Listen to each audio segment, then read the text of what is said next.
Nancy Pelosi just bought millions of call options on Palo Alto Networks, the cybersecurity company. Now, she has an amazing track record of somehow, miraculously, picking the best stocks to buy and making absolutely millions of dollars buying call options. Now, we're going to dive into the cash flow, the hard jack that this company makes to figure out if Palo Alto Networks is worth buying now that it's up over $300 a share. We're going to take a look at the cash flow one-pager. We're going to look at their annual reports where they report billions of dollars in stock-based comp paid to their employees, not the shareholders. And we're going to take a look at the most recent earnings release to see how much jack this company makes if you bought today, held it for a decade, how much money do you think you can make? You ready? Let's get to work. Welcome to Rational Investing. My name is Cameron Stewart, CFA. Thank you very much for watching the channel, all the comments and subscribers. I greatly appreciate it. Please hit the subscribe button. It helps me out. On this channel, we are focused on cash flow, hard jack. How much cash do companies make? And can you buy a business for a reasonable amount of cash flow that over time will compound and hopefully grow your fortune? That's the idea in the stock market. That's what we kind of hunt for here. And we try to sift through a lot of the noise, a lot of the accounting jargon to come up with what is the true root cash of a business and what we think a reasonable assumption will be going forward to value that company. Now, we do that based on 5 key attributes that we use to judge each company that we use then to kind of warrant further due diligence. Those 5 key attributes are as follows. Number 1, top line revenue, we want that growing. Number 2, earnings growth, enterprise level earnings need to be growing. Number 3, strong free cash flow. Number 4, low debt. And number 5, a well-priced stock. A well-priced stock is simply a stock that, given a simple growth assumption, will outperform the market. That's it. Easy said, hard to do. Let's take a look at now Palo Alto Networks. As I referenced at the outset, Nancy Pelosi has purchased a lot of call options on the stock. She has recently done it with Google and several other big name stocks where she has made absolutely millions and millions of dollars buying stocks that she happens to be kind of dealing with on some of the council meetings that she's in Congress. That's up to her and how she handles it in the SEC if they want to take a look into that. They've maintained that that's legal, but this timing of all of her trades are very suspect. But nevertheless, let's take a look at Palo Alto Networks and figure out how much cash they make and what we think the fair price for the stock might be. Behind me, I've pulled up their Q2 fiscal year 2024 earnings call. I'm going to flip through this really quickly to give you a feel for the company. We'll then dive into the annual statement. There's a couple things I want to pull out, and I'll show you then the cash flow one-pager that we put out mid-2013 last year. Safe harbor plan. Very first slide, the smiling face for the CEO and chairman. Now, I always love when investor decks or presentation decks show management in giant face pictures rather than cash flow. I always think it's interesting that a manager would even choose to put themselves out there that much on a deck when really the first slide should be free cash flow, in my opinion, and then the backup to it. But it's a sales deck like all investor relations decks, and so you get kind of the big mugshot of the executive team, the powerful executive team to inspire you to buy the stock. But they do have very good results here in some of the top line numbers and some of the recurring members, large customer demographics. Like those numbers here are strong, and they had a very good year last year, at least quarter over quarter. Total revenue just shy of $2 billion, up 19% year over year. Outstanding growth. They've got a lot of performance obligations that they have to fill. Annual recurring revenue up 50% year over year. That's really, really strong. They've got adjusted free cash flow non-GAAP, which I think is really interesting. We'll cover that in a second. $655 million last quarter with earnings per share and margin. So all of this is actually pretty good. They're displaying information. They've got free cash flow, although it is non-GAAP. I would have liked to have had GAAP cash flow, non-adjusting, because what they're doing here is they're adding back share-based comp and some other things, which I think kind of masks a little bit of the truth. But overall, pretty solid numbers. They go into kind of customer concentration, which I like. So lots of accounts over $1 million. They've got 10 accounts over 20 million. So that gives you a breakdown that they have kind of a diverse customer base. Then it continues on forward to break down their various, the business attributes, the various business segments with pretty good detail. I want to skip through to the financials. So the financials, CFO, giant mugshot, let's go. Here they actually beat earnings. So 2024 Q2 earnings $2.35 billion, 16% growth year over year. They beat guidance there. And then they got total revenue here, that was total billings. Total revenue just shy of $2 billion, up 19% year over year. And then the earnings target here, $1.46 in earnings versus guidance of $1.23 of earnings. Let's see what's built up in this non-GAAP earnings number for a second so we kind of smell check what we're looking at. All right, let's take a look at the adjusted GAAP earnings. It's always in the appendix. It's always very in the back. We can scroll through. You want to look for a page that will typically say GAAP to non-GAAP reconciliation of EPS. It's always in the back. They will usually begin with either their stated non-GAAP or their GAAP and kind of work to the other. In this case, they're saying GAAP net income per share fully diluted, $4.89, a very strong number in the Q of Q2 of 2024. They then add back various other components, 88 cents in this instance of share-based comp, related acquisition costs, some various other non-cash litigation charges, and then they remove a giant amount of money for income tax that they're withholding because they did make a ton of money last quarter in terms of the total dollar amount, and so that's the provision for taxes. And then what they're left with is $1.46 per share in non-GAAP earnings that they report on their financial statement. Let's go take a look at the full income statement. All right, so here's the full income statement for Palo Alto Networks. Last full fiscal year, total revenue, $6.892 billion. Really, really big. And that's up about $1.2 billion year over year. Very strong growth for them on the year over year basis. They've got cost of revenue here, products and subscription costs for a gross profit of just shy of $5 billion, up almost $1.2 billion. So margin about the same, but that revenue growth that they had basically trickled all the way through on the gross profit side. I like to see that. Then they've got research and development, sales and marketing, and general admin. This general admin is pretty low, actually, $447 million for a company that's doing north of $6.5 billion of revenue. It's a pretty good number.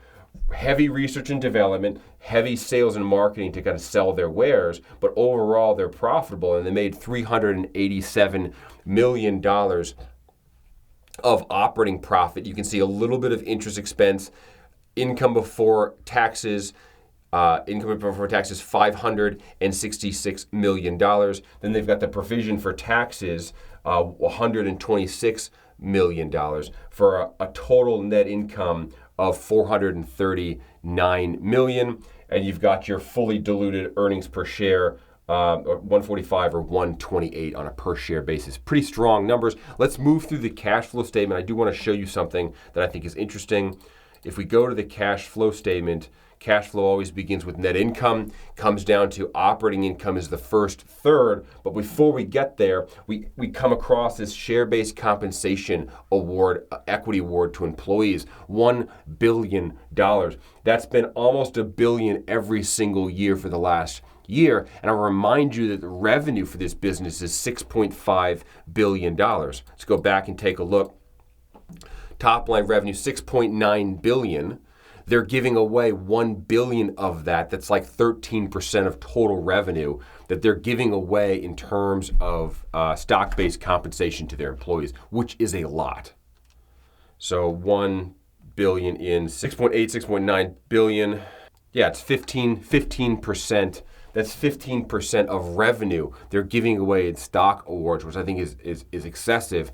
And it's hidden when they do the adjusted earnings, when they report cash flow, because it's non-cash, and when they report their non-GAAP earnings, they're adjusting that out, which I think is wrong. They should expense it or leave it as an expense, even though it's non-cash, to show more of the real impact of dilution over time is to give $1 billion to their employees. All right, let's dive into now the cash flow one-pager and make a forecast for Palo Alto. All right, behind me is the cash flow one-pager. We publish this at the Cash Flow Club. You can see that on my website, cashflowinvestingpro.com.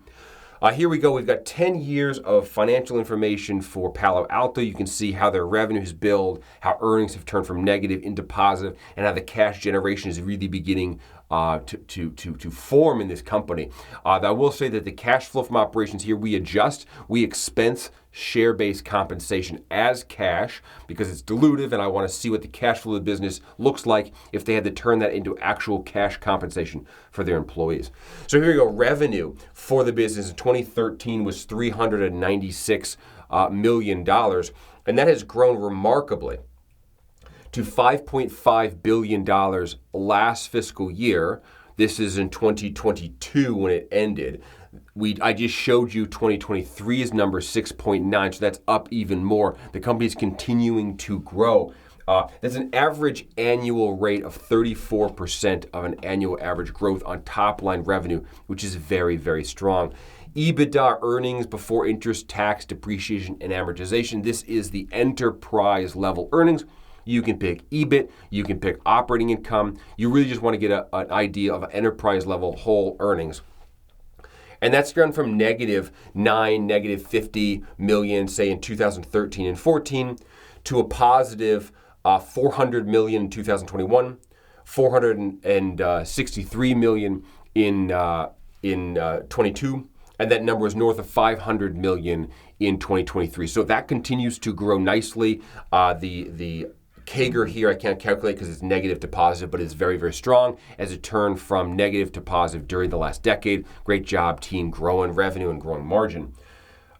Let's go to excess cash. They have about $1.5 billion in excess cash. They do have debt, which is about $4 billion.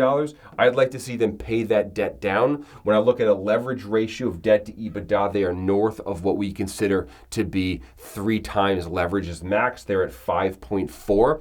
So I would like to see them bring that down in line.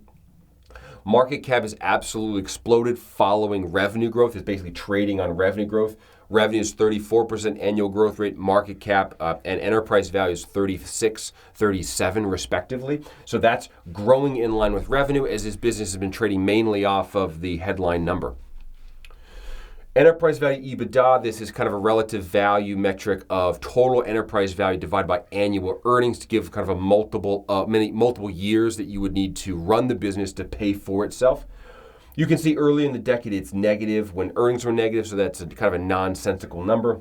As earnings turn positive, however, with a $20 to $50 billion enterprise value and a roughly 400 million of EBITDA, the multiple here is roughly 100 times earnings. So if the business did not grow at all, you're paying 100 years forward in earnings in a price tag for this business, which is extremely rich. So you're basically locking yourself into a growth forecast saying that if you buy the stock, you are absolutely guaranteeing that they're going to have rapid growth for at least a decade while you hold this business, which for the most part has been true. So people are just looking in the past and saying, the forward, I'll stretch it forward. And you're paying a premium, you're assuming that growth rate. So in order for you to get a good return, in my opinion, that growth has to exceed the market's expectation of growth, or you have to hold it for a very, very long time. So that's the very value checks for revenue, checks the box, and earnings as both of those are growing. Free cash flow, right where the rubber meets the road, this is following earnings nicely. So you can see cash flow from operations, adjusted cash flow from operations are growing 34% annualized over the last decade from $71 million to just shy of $1 billion in 22, expensing stock-based comp. And that falls in line with kind of this fast growth we're seeing in revenue and EBITDA. So I think that's true. CapEx is relatively small, so there's a good margin between cash flow from operations and CapEx. They can afford every year to reinvest in the business. That's why I like to see them buy their debt down a little bit. There's plenty of cash flow here. And what they're doing is they're issuing shares out to their employees at a very, very high rate of speed. Early in this decade, they had 200 million shares outstanding. Now they have almost 300 million as of 2022. In 2023, that has gone up even more. So in the last decade, they have issued 50% more shares than they had outstanding 10 years ago, which is an average annual rate of 4% of growth in their shares, which is a staggering amount. And I would like to see them stop that, let this cash flow through to the shareholders and stop issuing so much shares, or at the very least, buy them back so that they stop this growth rate. All right, when that flows through to per share value, the share, at least 2 years ago, was trading at $167 a share. It's now north of $300. It's basically a 1% yield multiple, or yield. The stock price itself is so high relative to earnings. It's trading at 100 times earnings multiple. And the stock price is so high relative to free cash flow, which is roughly $2 to $3 last year. It's now about $4.50 if I look at today with 2023 numbers. But the stock price is north of 300, so it's still at a 1% free cash flow yield.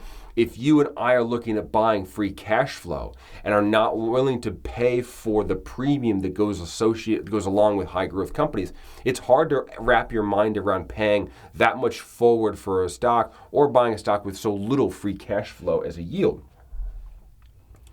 Let's take a look at what we can forecast for this business and see, does it pencil out? So we can take a forecast for 2023 and say EBITDA is going to be $1.7 billion. Now, they've had their EBITDA number. We missed this number a little bit because EBITDA for 2023 has already come in. Free cash flow, we were a little high too. We're at 560. I think they were at 480. Depends if you pay down debt or not. But in either case, I think we are a little too high on our estimate. But nevertheless, you're assuming that they're going to continue to grow. So the long-term target, you're saying they need EBITDA $3.5 billion out 10 years from now, or free cash flow of $11 out 10 years from now. You apply some market multiples and yields to that, and I get a stock price in the range of $285. Now, the stock is already $315 after Nancy Pelosi bought her call options, and the stock market ripped because everyone's following her mystical advice or mystical powers of buying stock. So the stock could actually continue to rip. It does appear to me that it's detached from cash flow generation, and people are really buying it because other people are buying it. That tends to have kind of a self-fulfilling prophecy, as George Soros would put it. And stocks tend to spool up because of that. So there might be an interesting buy if you're just interested in momentum. If you're looking at it from a fundamental basis, I think the stock price is too high. As you can see, our analysis here was pointing away from it, saying it was going to underperform, albeit the whims of the market as people want to buy whatever they're going to buy. But from a cash flow basis, it definitely doesn't meet the mark. Let's review the 5 key attributes and see what we have here. Number 1, top line revenue growth. Yes, it's growing. Number 2, and our EBITDA, yes, it's growing. Number 3, strong free cash flow, absolutely. Number 4, low debt, no. And number 5, well-priced, no. Those 2 things for me give it a bad. I can't recommend it based on a pure cash flow analysis. It's not a stock that is going to yield a tremendous amount of cash right now, and I would pass on it. This is rational investing, so we are therefore forced to confine our analysis into a box. If you're a trader, if you're looking to do something else, that's entirely your game. This is kind of a conservative cash flow analysis. Let's go find a stock we can buy and own for 20 years, 30 plus years, and have it kind of clip off coupons for us and protect our principal. And paying for earnings out 100 years is simply not prudent, and we're going to pass and wait for the market price to come back down to make it more risk adjusted for us. So this is Rational Investing. My name is Cameron Stewart, CFA. If you like what you're saying, greatly appreciate it. Hit the subscribe button. Throw me a comment down below for the algorithm. Always helps out. If you're interested in learning more, I do teach a couple courses on my website, cashflowinvestingpro.com. I teach one where I teach you how to forecast stocks just like you saw behind you, where you can read what an EBITDA is, how to get free cash flow, how to calculate total debt, all those things, and build a forecast. I also, as a profession, I'm a CFO. I run companies for private equity, and I teach analysts. If you want to be an analyst, if you want to learn to get into investment banking, if you want to work at a private equity gut or a hedge fund, I can teach you how to run Excel, build 3-statement financial models, and be able to apply for a position at a company like that and pass one of their entrance tests, one of which is they give you a simple balance sheet, income statement, cash flow, and they say, build me a financial model. You have 30 minutes. That's inside the interview process at many investment banks. And if you can do that, you have put yourself up in a new category of people that can do that. And so I teach you exactly how to do that, and I give you the tools that you're going to need. So those are the 2 courses. You can also join the Cash Flow Club, where myself and analysts publish analysis like this that we think are interesting on a regular basis. And for instance, I just released a new insurance company that has an ROE of over 15%, and I think you could get a 20% IRR out of this stock, because it's absolutely crushing the spread between the interest premiums and the runoffs, as well as printing about $1 billion a year on the return on the float that it has. So it's a very interesting investment that I tossed in the Cash Flow Club for those that are members. Once again, thank you for watching the channel. I greatly appreciate it. This is Palo Alto Networks on a cash flow basis. It doesn't meet the mark, but we'll see if Nancy Pelosi is right. Her track record is amazing, so I look forward to seeing her results when she files them. Okay, thank you very much. Take care. Bye-bye for now.